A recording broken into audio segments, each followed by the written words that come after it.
The common barriers to execution is that in the strategic planning process, that there's a lack of understanding of where the finish line is.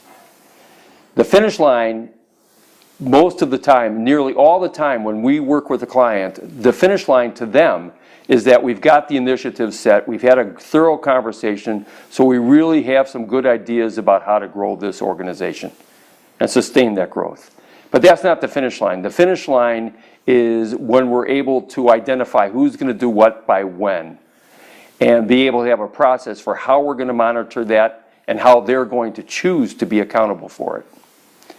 The other part is that that performance is tied to people's execution, is tied to people's performance and progress on those plans. In nearly all organizations, what you have is you have performance evaluations. They're done annually, sometimes biannually.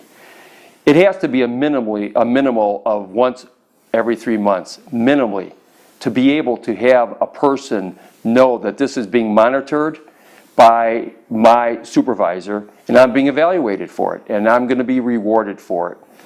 And it's also, the third point that I think about here is a lack of priorities, is that we started the conversation about this, all these pieces are in place, and it's 2 months later, and now forget that for now because something else, another opportunity came up and we're going to go in that direction.